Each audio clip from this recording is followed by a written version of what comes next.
Behind the laughter and "hey, hey, hey" catchphrases lay devastating real-life tragedies, backstage power struggles, and bizarre production secrets that would shock even the most devoted fans of this groundbreaking sitcom. Fact 1. A tragic car crash nearly killed the show's star. On September 6, 1977, during the production of What's Happening's second season, 12-year-old Danielle Spencer faced a tragedy that would change her life forever. Spencer, who played the sharp-tongued little sister Dee Thomas, was traveling with her stepfather Tim Pelt to a script reading at KTLA Studios when their car was rear-ended on Pacific Coast Highway at Temescal Canyon Road in Malibu, California. The impact was devastating, pushing their AMC Hornet station wagon into oncoming traffic, where they were hit head-on by another vehicle. Tim Pelt, who had been Spencer's father figure and the person who taught her about show business, was killed instantly in the crash. Spencer herself sustained numerous broken bones in her arm, leg, and pelvis, along with severe spinal injuries that would plague her for decades to come. For 3 terrifying weeks, the young actress remained in a coma while the show's production came to a halt. When she finally woke up, Spencer had no memory of the accident whatsoever, a blessing that spared her the trauma of reliving those final moments with her beloved stepfather. The recovery process was grueling, requiring 6 months of intensive physical therapy before she could return to the set.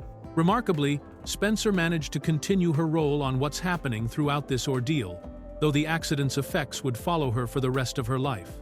Years later, she developed spinal stenosis directly related to the crash, which left her paralyzed from the waist down for 8 months and required her to relearn how to walk.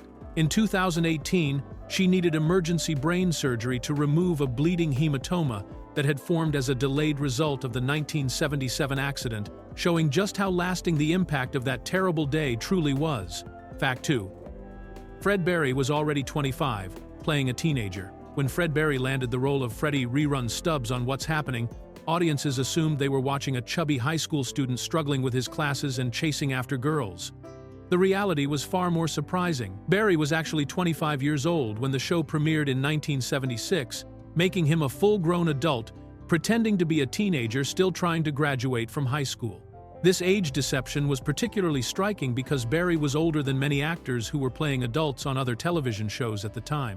While his character Rerun was supposedly repeating classes for the 7th year due to academic struggles, Berry himself was already approaching 30 and had years of professional dancing experience under his belt as a member of the legendary dance troupe The Lockers. The show's writers cleverly worked Berry's real-world maturity into the character by making Rerun the oldest of the 3 friends, someone who had been held back multiple times and was still trying to finish high school. This backstory helped explain why Rerun often seemed more worldly than his supposed teenage peers, and why he could pull off those incredibly sophisticated dance moves that required years of professional training. Berry's advanced age also meant he brought a level of life experience to the role that genuine teenagers couldn't match. His natural comedic timing and ability to deliver lines with the confidence of someone who had already been performing professionally for years helped make Rerun one of the most memorable characters on 70s television. The irony wasn't lost on Berry himself, who once joked about being old enough to be the father of some of the actual teenagers watching the show, yet still convincing audiences that he was just another high school kid trying to make it through his classes and impress his friends. Fact 3.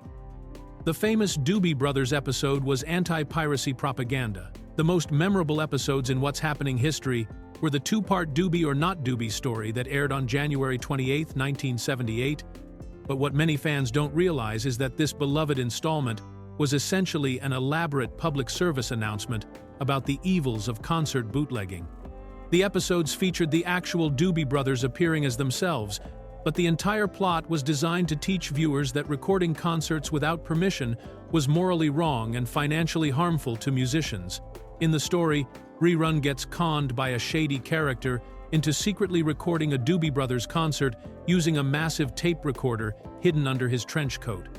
The show treated bootlegging as if it were organized crime, with the bad guys threatening violence if Rerun didn't go through with the illegal recording.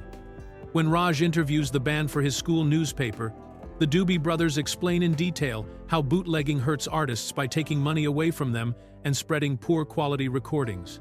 The absurdity of the setup was hard to miss, especially considering the enormous 1970s tape recorder that Rerun had to strap to his body, which would have been nearly impossible to hide, and would have produced terrible audio quality anyway. The device was so large and obvious that when it finally fell out during the concert, it created one of the most unintentionally funny moments in sitcom history. What made the anti-piracy message even more ironic was that this was a band whose core audience included bikers and counterculture fans, yet here they were lecturing teenagers about following the law. Despite the heavy-handed moral lesson, the episodes became fan favorites because they featured the Doobie Brothers performing several of their hit songs, and the bootlegging plot became so iconic that it still inspires internet memes and social media pages decades later. Fact 4. Ernest Thomas beat 200 actors for Raj's role. Ernest Thomas faced incredible competition when he auditioned for the lead role of Roger Raj Thomas on What's Happening, going up against more than 200 talented actors who all wanted the same part. Thomas himself later admitted that he felt blessed to have been chosen from such a massive pool of candidates, especially since many of them were equally qualified to play the intelligent, aspiring writer character at the center of the show. The audition process began when Thomas learned about the opportunity during a taping of The Jeffersons, where he was playing a guest role as Ronnie Walker. The agent of Isabel Sanford, who played Louise Jefferson, told him about auditions for a new sitcom loosely based on the 1975 film Cooley High. Thomas tried out for the pilot and won the lead role, though the original pilot tested poorly and had to be completely reworked before the show could move forward. What makes Thomas's casting even more remarkable is that during the first season of What's Happening, he was simultaneously being considered for another major television role that could have changed entertainment history. Thomas was one of the final 2 actors in contention to play Kunta Kinte, the lead character in the groundbreaking miniseries Roots. The role ultimately went to LeVar Burton, who was relatively unknown at the time, while Thomas ended up playing the smaller role of Kailuba in the same production. If Thomas had been cast as Kunta Kinte instead, What's Happening would have needed to find a completely different actor to play Raj, which could have dramatically altered the chemistry and success of the entire series. Thomas was the only cast member retained from the original pilot when the show was retooled, making his presence essential to the show's eventual success and cultural impact. Fact 5. Gary Coleman was supposed to join the cast. In 1977, ABC president Fred Silverman had a plan that could have completely changed television history by adding 10-year-old Gary Coleman to the cast of What's Happening during its 3rd season. Silverman had recently seen Coleman in pilot episodes for a Norman Lear sitcom that was attempting to reboot The Little Rascals, and even though those pilots were never picked up, both Silverman and Lear were impressed by the young actor's natural charisma and star potential. Silverman approached Saul Turtletaub, the executive producer of What's Happening, with the idea of incorporating Coleman into the show as a new character. The role that was created for Coleman eventually became Little Earl Barnett, the son of police detective Big Earl Barnett, who would live in the same apartment building where Raj and Rerun had moved during the show's 3rd season format change. However, Turtletaub wasn't convinced that adding Coleman was the right move for the series. His main concern was that What's Happening already had Danielle Spencer playing Dee Thomas, who filled the role of the cute, precocious kid character that provided both comic relief and heartwarming moments. Turtletaub felt that having 2 young scene stealers would upset the show's carefully balanced dynamic between the 3 teenage friends and their supporting characters. The decision to pass on Coleman proved to be a turning point that shaped both shows' futures. When What's Happening declined to cast him, Coleman instead became available for a different project that would eventually become Different Strokes, where he played Arnold Jackson and became one of the biggest child stars of the late 70s and early 80s. Meanwhile, the role of Little Earl went to David Hollander, and What's Happening continued with its original cast structure until the series ended in 1979. Fact 6. 2 major stars staged multiple walkouts over money.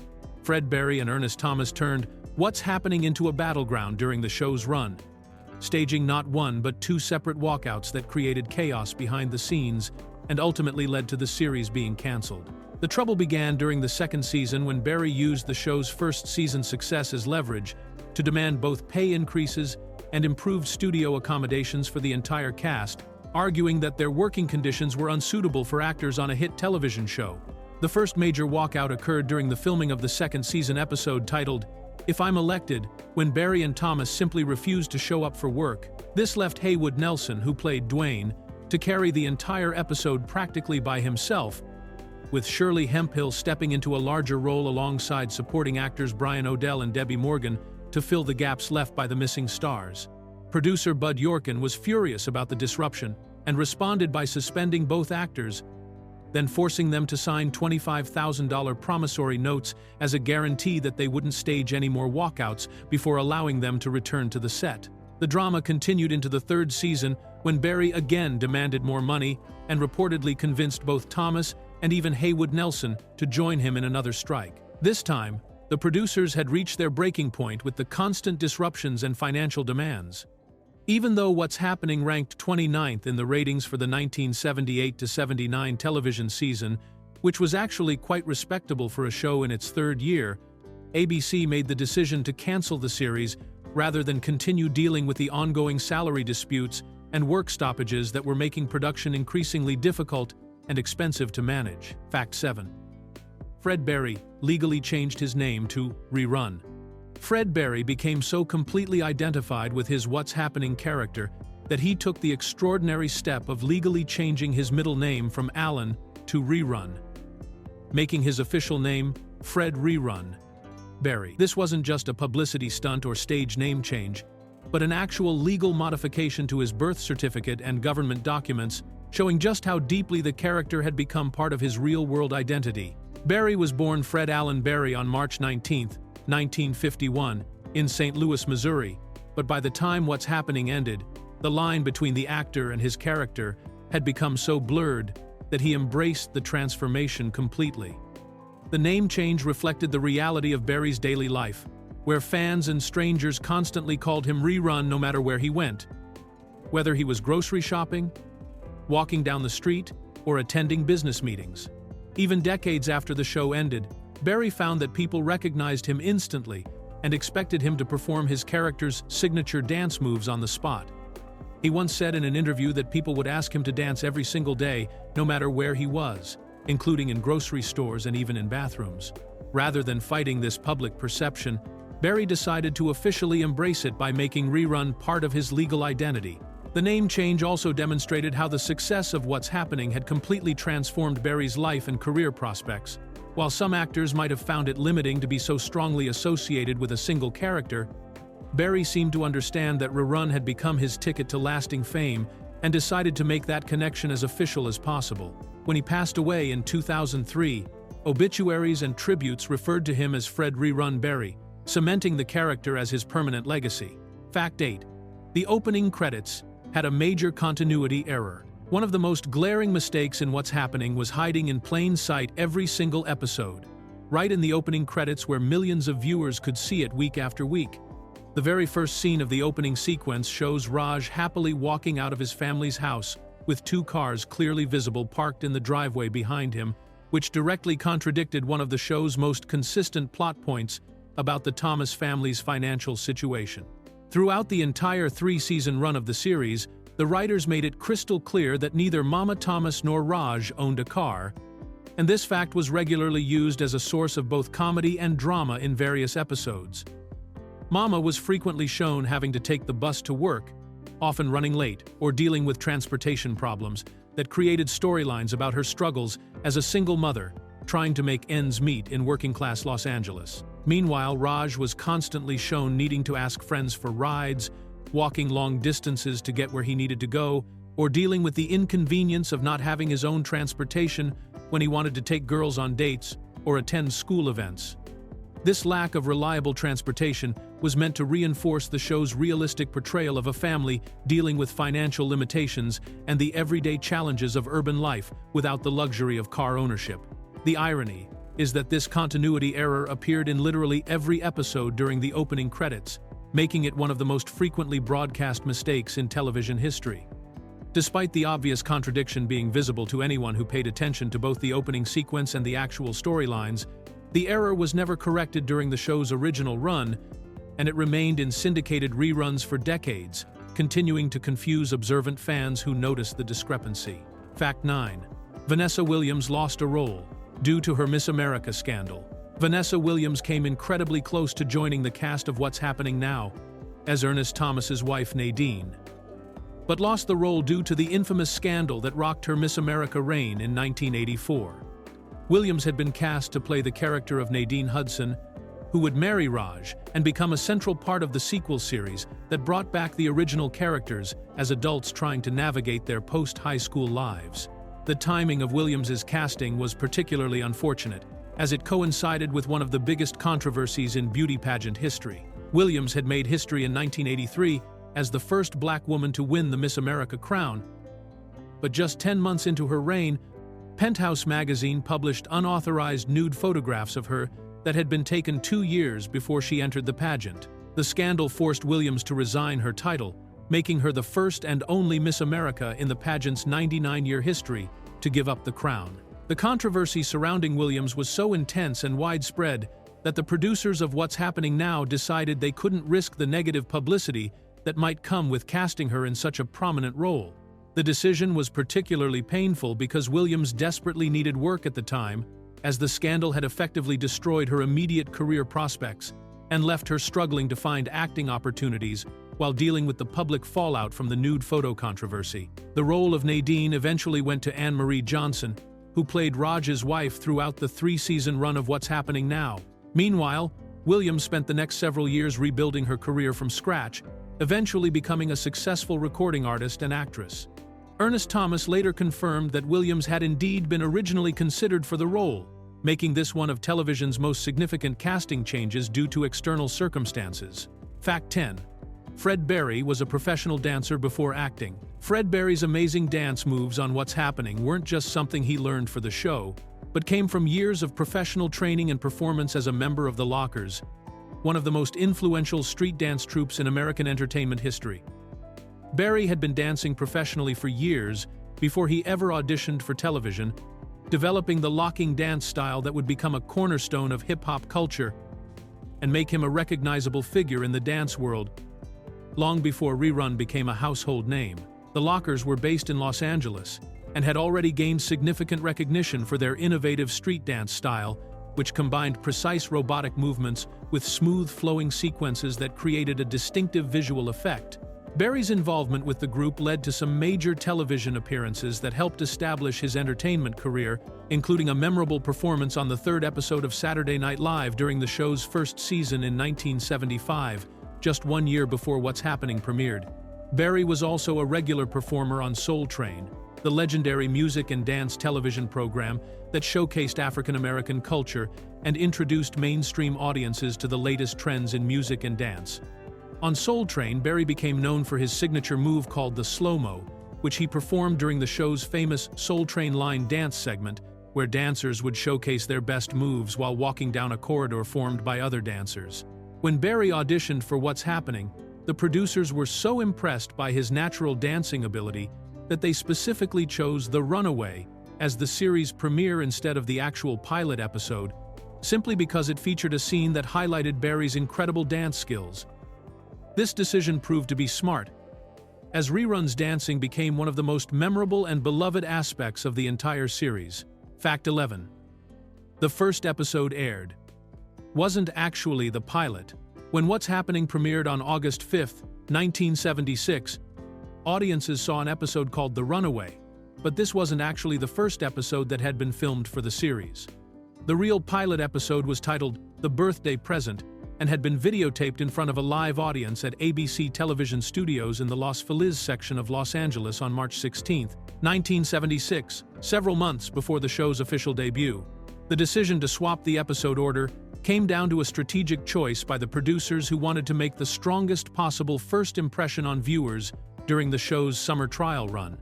While The Birthday Present served its purpose as a pilot to sell the concept to network executives, The Runaway was actually the second episode filmed, but it contained a crucial scene that showcased Fred Berry's incredible dancing abilities in a way that the original pilot simply didn't match. The producers recognized that Berry's dancing was one of the show's most unique and entertaining elements, something that would immediately grab viewers' attention and set What's Happening apart from other sitcoms on television at the time. By leading with an episode that highlighted Rerun's signature moves, they could hook audiences right from the beginning and demonstrate the show's distinctive blend of comedy and street culture that made it different from typical family sitcoms. This calculated gamble paid off tremendously, as the summer series became popular enough to earn a full season order from ABC. The original pilot episode, The Birthday Present, eventually aired later in the first season, but by then the show had already established its identity and audience through the strategic use of the runaway as the series opener that properly introduced viewers to the character who would become the show's breakout star. Fact 12. Shirley Hemphill turned down her own Norman Lear spin-off. Shirley Hemphill made one of the most surprising career decisions in television history when she turned down the chance to star in her own sitcom created by Norman Lear, the legendary producer behind groundbreaking shows like All in the Family, The Jeffersons, and Good Times. This incredible opportunity came to Hemphill after Lear saw her guest appearance on Good Times, where her sharp comedic timing and natural charisma caught the attention of one of the most powerful men in television. Lear was so impressed with Hemphill's performance that he immediately wanted to build an entire series around her unique personality and comedic style. Getting offered a spin-off by Norman Lear in the mid-70s was like winning the television lottery, as Lear had an almost magical ability to create hit shows that became cultural phenomena and launched actors into stardom while addressing important social issues. However, Hemphill shocked everyone by declining Lear's generous offer, choosing instead to audition for and accept the role of Shirley Wilson, the wise-cracking waitress on What's Happening. Her decision meant passing up the chance to be the star of her own show in favor of playing a supporting character on a completely different series produced by a different team with far less proven track record than the Norman Lear empire. Hemphill's choice turned out to be both a blessing and a missed opportunity. While she became beloved as the sarcastic waitress at Rob's Place and helped make What's Happening a modest success, she never got another chance to headline her own series during the peak of her career. The role she declined from Lear could have potentially made her a household name and given her the kind of lasting fame and financial security that comes with being the central character of a successful sitcom. Fact 13. A cast member called another by their real last name. During one episode of What's Happening, Fred Berry made a slip-up that revealed just how close the cast had become behind the scenes when he accidentally called Mabel King by her real last name instead of her character name. In the scene, Berry was supposed to say goodbye to Mrs. Thomas, which was the name of the mother character that King played on the show. But instead, he clearly said, "See you later, Mrs. King," using the actress's actual surname and breaking the fourth wall in a way that sharp-eared viewers definitely noticed. This type of mistake happens more often than people realize during television production, especially on shows where the cast works together closely for extended periods and develops genuine friendships off-camera. The actors spend so much time together during rehearsals, table reads, and filming that they naturally start thinking of each other by their real names rather than their character names, making it easy to slip up during actual performance. What makes this particular mistake interesting is that it made it all the way through the editing process and into the final broadcast version of the episode. In most cases, when actors make obvious errors like calling someone by the wrong name, the scene would be reshot or the audio would be fixed in post-production, but this one somehow slipped through all the quality control checks and ended up being seen by millions of viewers. The error also highlights the family-like atmosphere that existed among the What's Happening cast during the show's early seasons, before the backstage drama and salary disputes that would eventually tear the group apart. Berry's casual use of King's real name suggests that the actors had developed such comfortable working relationships that the boundaries between their real identities and their fictional characters had become somewhat blurred in their day-to-day interactions on set. Fact 14. The show was TV's first to focus on black teenagers. What's Happening made television history when it premiered in 1976 as the first sitcom specifically designed to focus on the daily lives and experiences of African-American teenagers, filling a massive gap in representation that had existed since the medium began. While there had been successful black sitcoms before, including Sanford and Son, Good Times, and The Jeffersons, these shows primarily centered around adult characters and family dynamics, with teenage characters playing supporting roles rather than being the main focus of the storylines.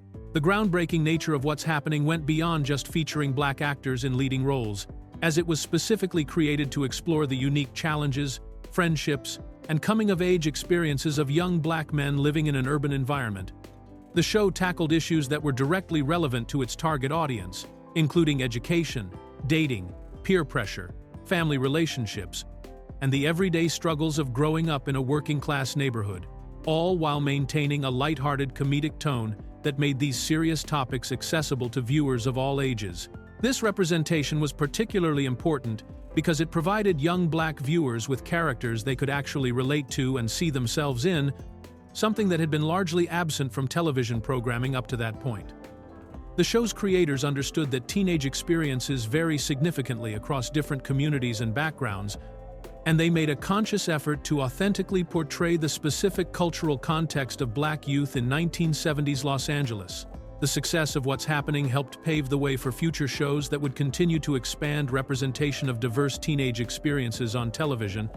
Ernest Thomas later reflected that the show's positive impact on race relations came from its ability to let viewers of all backgrounds identify with universal themes of friendship and growing up, while also providing authentic representation that had been missing from the television landscape. Fact 15. The series spawned an unlikely Facebook fan page. More than 3 decades after What's Happening went off the air, the infamous Doobie Brothers bootlegging episode achieved a level of internet fame that nobody could have predicted when it originally aired in 1978. The 2-part Doobie or Not Doobie story became so deeply embedded in pop culture memory that dedicated fans created a Facebook page with the incredibly specific title, That Episode of What's Happening, where rerun bootlegs the Doobie Brothers, which attracted over 1,000 followers who shared memories and clips from the beloved episodes. This Facebook page became a gathering place for fans who wanted to celebrate what many considered to be the most memorable storyline in the entire series, featuring posts about the episode's most quotable moments, behind-the-scenes trivia, and discussions about how the anti-piracy message holds up in the digital age. The page's existence demonstrates how certain television moments can transcend their original context and become cultural touchstones that continue to resonate with new generations of viewers who discover the episodes through reruns and online streaming. What makes this fan page particularly remarkable is how it represents the lasting power of a single television episode to create a community around a shared cultural experience. The Doobie Brothers episode had already become legendary among What's Happening fans for its absurd premise, memorable guest appearances, and unintentionally hilarious moments, but the Facebook page allowed scattered fans from around the world to connect over their appreciation for this specific piece of television history. The page also highlights how social media has changed the way people engage with classic television, allowing fans to organize around incredibly specific shared interests and keep the memory of particular episodes alive long after the shows themselves have ended. Even the Doobie Brothers' Patrick Simmons has acknowledged that people still quote lines from the episode to him decades later.